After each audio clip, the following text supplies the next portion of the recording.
Hey, Jero here. I'm back with another video.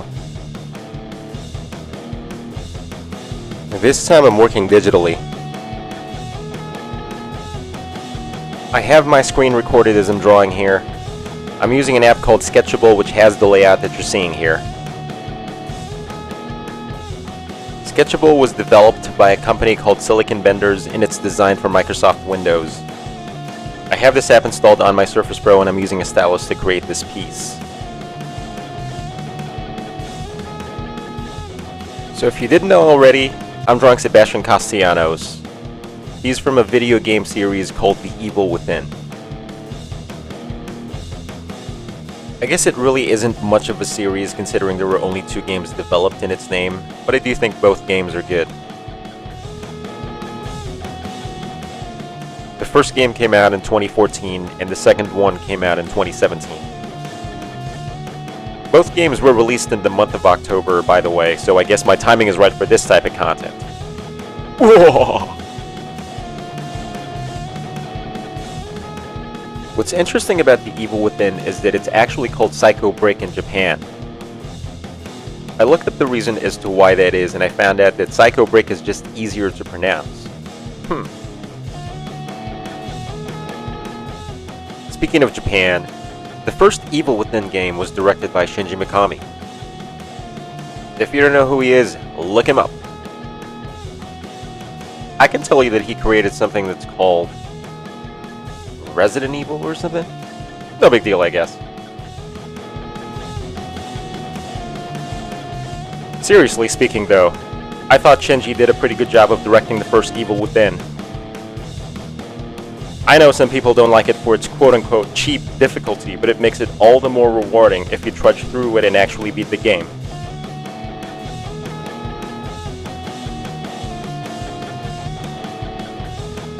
I'm not gonna lie, I didn't play the game without getting frustrated as heck.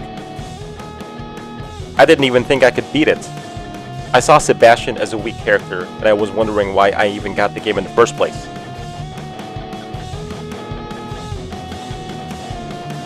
I did beat the game, however, and I actually felt good about it, considering how difficult it was. I'm also no longer singing the same tune about Sebastian. As a matter of fact, I consider him as one of my favorite video game characters, and that's the reason why I'm drawing him here.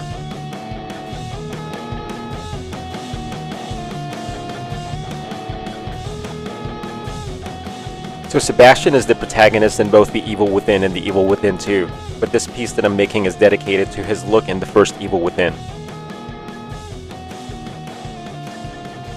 I don't want to call it The Evil Within 1 because the number 1 isn't in the title.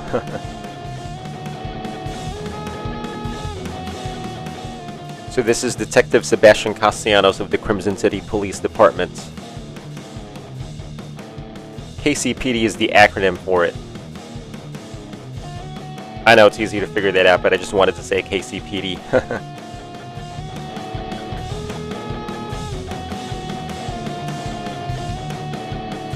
I know Sebastian is more of a serious character than anything, but I have him smiling in this one in a way.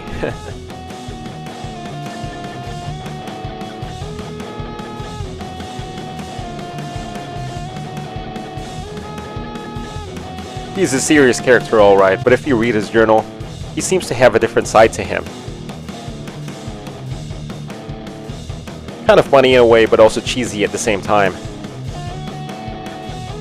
Not really a good combination if you ask me. But that's alright.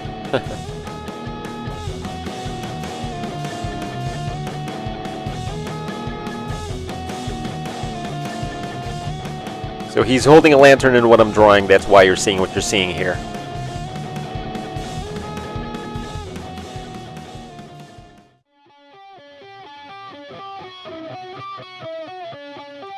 So I'm switching between the pencil and eraser tools in this app.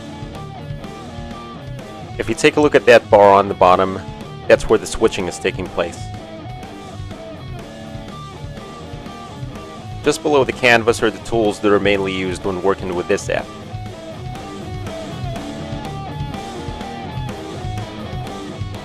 You can probably tell what they are just by looking at them. just in case you're curious, from left to right, there's the eraser, brush, airbrush, pencil, marker, pen, inking nib, chalk, and tortillon. I don't think that's the correct pronunciation of that word, but I said it that way anyway.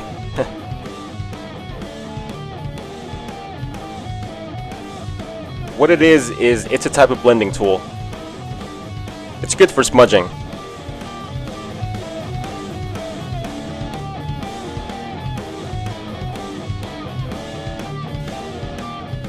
I'm using my keyboard to switch between tools, so you're not seeing the mouse point towards the area where the aforementioned tools are.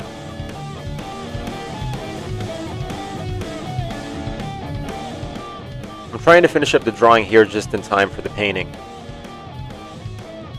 I'll be using the airbrush tool to do the overall shading for this piece, but I'm just going to be using black to do so.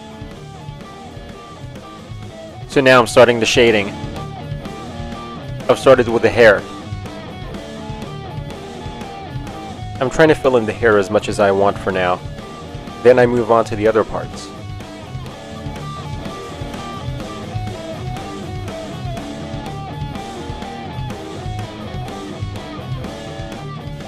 So while I'm working on the shading, I want to talk about the evil within some more. As I mentioned earlier, the game was frustrating to play. The gameplay isn't the best. An example I can bring up is when you're shooting an enemy in the head. It seems that it isn't as effective as you think it should be. It's like there's a sweet spot you have to hit in order to get a nice headshot or something.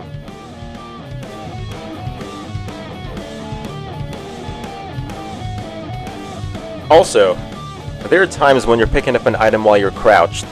Sebastian for some reason has to get up in order to do that. I'm talking about a small item here, not some heavy equipment.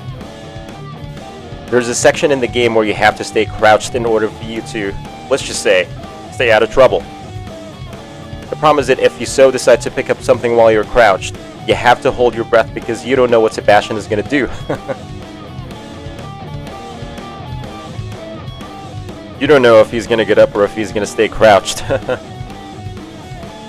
It could be a bug in the game, or it may just be some poor game design. Perhaps it was done on purpose just to frustrate the heck out of the player.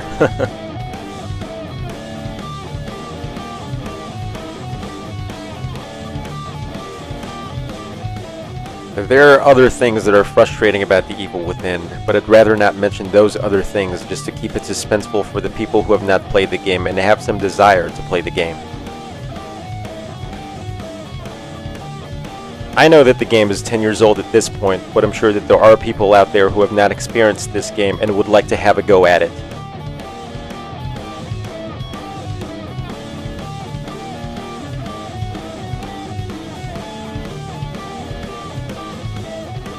As far as reviews go, The Evil Within is rated 8.7 out of 10 at IGN, 7 out of 10 at GameSpot, and 75% at Metacritic.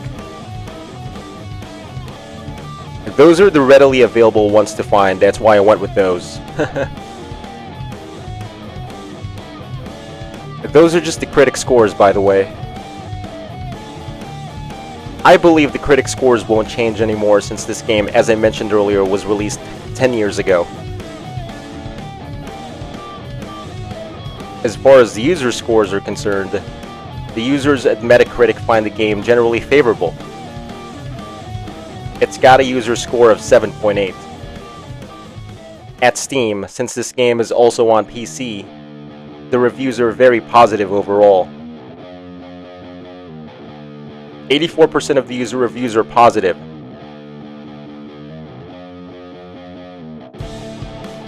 The user scores could still change, by the way, especially since the game is still getting newcomers despite the fact that it was released 10 years ago. I'm seeing some negative reviews on Steam, but I don't think they're going to outnumber the positive reviews anytime soon. I'm adding something to the background for this piece in order to fill the white space with something.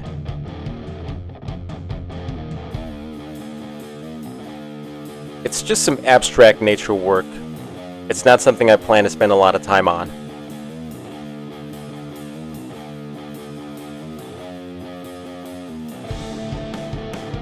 By the way, when you see the toolbars disappear, it's just the app's way of giving the user more real estate to work with. When the stylus hits the perimeter of either the left toolbar or the bottom toolbar, it triggers the hide function for both toolbars. Whereas, when the stylus is outside of the perimeter of either toolbar after being in a hidden state, both toolbars emerge. That's what's happening. I'm not trying to hide and show them like crazy. That's just how the app works.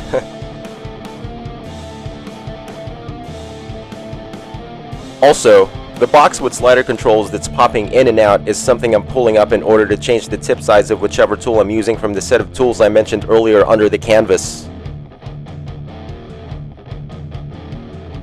Another thing I want to mention about this app is that it does support layers as well.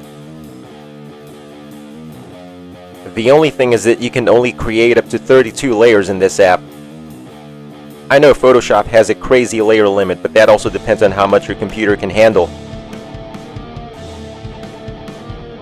Layer creation is good, but I think that it might slow down your progress if you keep creating as many as you want. I'm not saying it's a bad thing at all. It's actually a very good thing. It's just that you have to be able to remember each layer you create if you want to go back to a certain layer and make adjustments to it. You can name each layer alright, but if you're working with so many layers, you might forget which layer is which. But it's not going to be a problem if you know exactly what you're doing, of course. I'm probably just being negative here. For this piece I'm working on, by the way, I haven't felt the need to create another layer on top of the one layer that all of this is in. Everything is in one layer for this piece. So I'm about to wrap this up. Just a few more airbrushing here and there. And then now I'm gonna sign it, just change the color from black to white. All that's left to do after signing my work is to save it.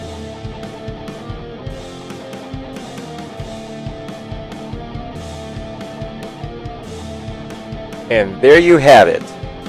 That's Detective Sebastian Castellanos for you.